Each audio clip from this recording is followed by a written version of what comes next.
Jadi setan akan membawa kebangunan Pentakosta palsu yang besar. Tujuan dari kebangunan rohani ini adalah apa? Untuk mendahului dan memalsukan kebangunan rohani yang asli, yang akan terjadi pada saat pencurahan hujan akhir. Itu akan mengumpulkan orang-orang jahat ke dalam satu tubuh. Itulah yang digambarkan oleh Sangkakala ke-6, dan kita akan mempelajari Sangkakala ke-6 sore ini. Ayat demi ayat dan Anda akan dapat melihatnya. Pena inspirasi memberitahu kita bahwa nabi palsu, yaitu apa? Protestanisme yang murtad. Bahkan akan membuat apa? Api turun dari langit di hadapan manusia. Sebuah mujizat yang memparodikan turunnya api dari surga pada zaman siapa? Nabi-nabi palsu Baal tidak diizinkan untuk membawa api dari surga. Tetapi Elia palsu di akhir zaman ini akan membawa api dari surga. Itu akan menjadi pemalsuan yang jauh lebih besar.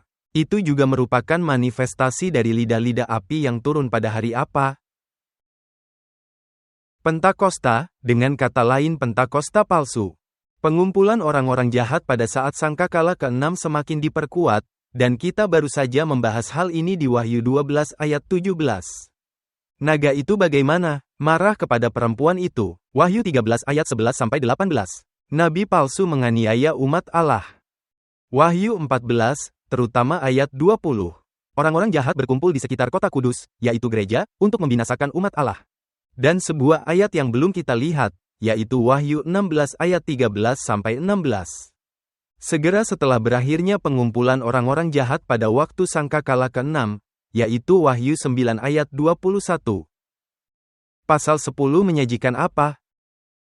Sisi sebaliknya, dengan kembali ke masa lalu, untuk menggambarkan pengumpulan secara global dari apa? Orang benar. Jadi, Sangkakala ke-6 adalah pengumpulan apa? Orang-orang jahat. Wahyu 10, pasal berikutnya adalah pengumpulan apa? Orang-orang benar, oleh pekabaran dari mana? Kitab kecil. Apakah Anda memahami atau tidak?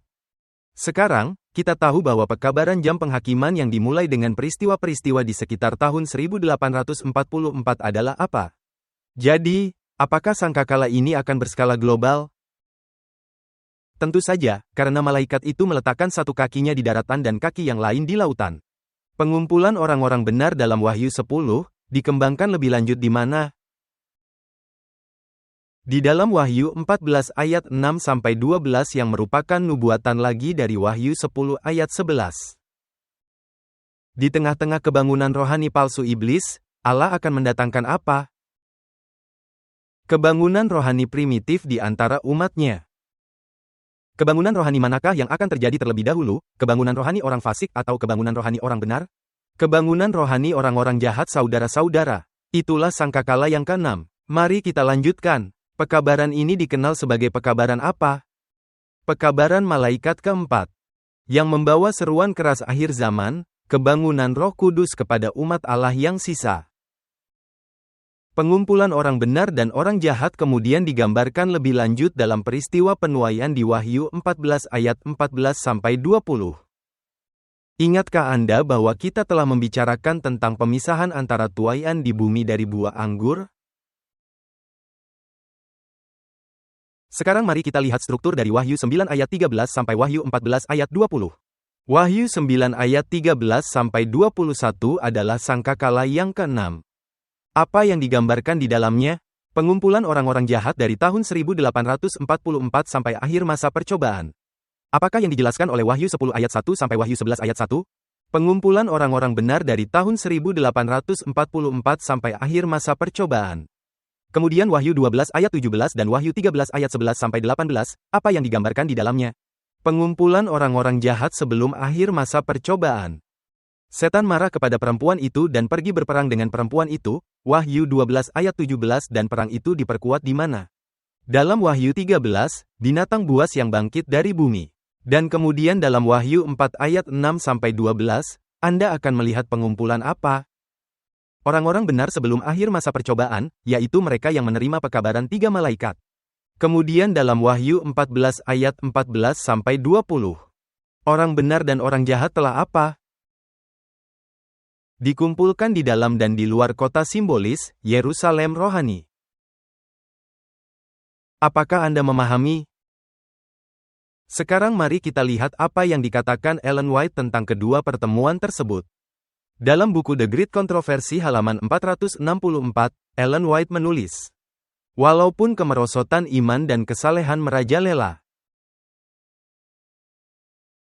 masih terdapat pengikut-pengikut Kristus yang benar di dalam gereja itu. Dia berbicara tentang gereja-gereja Protestan khususnya, sebelum penghakiman Allah yang terakhir atas dunia ini. Di antara umat Tuhan akan ada kebangunan rohani seperti yang belum pernah disaksikan sebelumnya, sejak zaman rasul-rasul. Roh dan kuasa Allah akan dicurahkan kepada anak-anaknya. Pada waktu itu banyak yang akan memisahkan diri mereka dari gereja-gereja, di mana kasih kepada dunia ini telah menggantikan kasih kepada Allah dan kasih kepada firman-Nya. Ngomong-ngomong, apakah pekabaran malaikat yang keempat berhubungan dengan tiga pekabaran yang pertama? Ya, apa yang dilakukannya adalah memberikan dorongan pada tiga yang pertama. Ini seperti tiga yang pertama seperti ditunda. Dan kemudian Anda memiliki kabel penguat untuk mengatakan, hei, orang-orang, pekabaran tiga malaikat perlu diberitakan dengan kekuatan. Jadi dia melanjutkan, pada waktu itu banyak yang akan memisahkan diri mereka dari gereja-gereja, di mana kasih kepada dunia ini telah menggantikan kasih kepada Allah dan kasih kepada firman-Nya. Banyak orang, baik pendeta-pendeta maupun orang awam, pada waktu itu dengan gembira menerima kebenaran agung yang Allah suruh disiarkan kepada dunia ini, untuk menyediakan orang-orang kepada kedatangan Tuhan. Apakah pekerjaan ini diselesaikan oleh pekabaran tiga malaikat, dan malaikat keempat yang memberikan dorongan kepada pekabaran tiga malaikat? Tentu saja. Jadi fokusnya di sini adalah pada orang benar. Tetapi sekarang perhatikan apakah iblis juga ingin mencegah hal ini terjadi? Ya. Jadi dikatakan, musuh jiwa-jiwa ingin menghalangi pekerjaan ini. Dan sebelum waktu untuk gerakan seperti itu datang. Jadi, kebangunan rohani yang mana yang lebih dulu terjadi?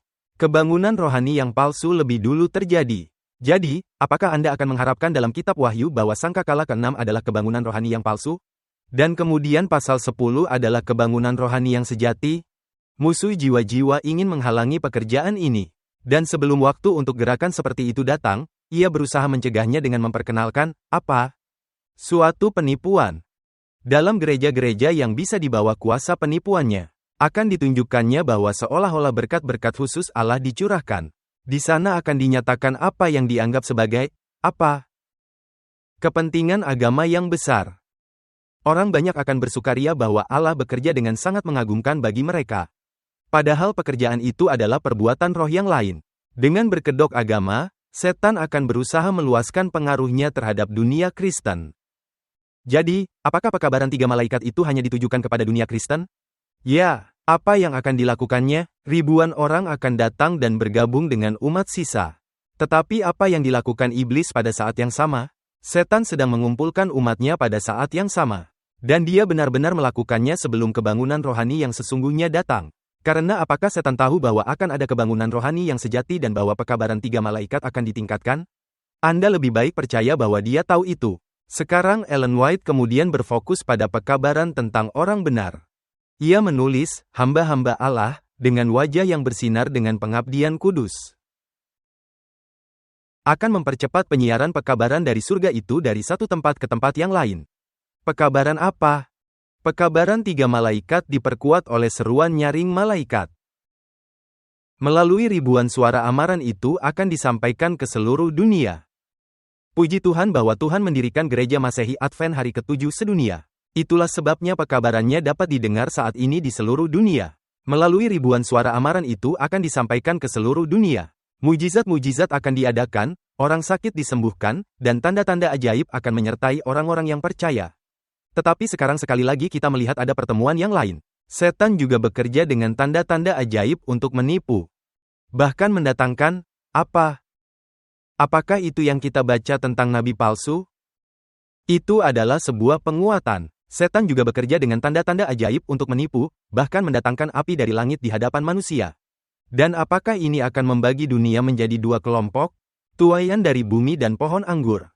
Perhatikan. Demikianlah penduduk bumi harus menentukan kedudukan mereka. Entah di satu sisi atau di sisi yang lain. Lalu apa yang akan Yesus lakukan? Dengan sabit ia akan menuai tuaian di bumi, yaitu orang-orang benar. Dan orang-orang jahat akan dicampakkan ke dalam kilangan anggur murka Allah. Itulah ketujuh malapetaka.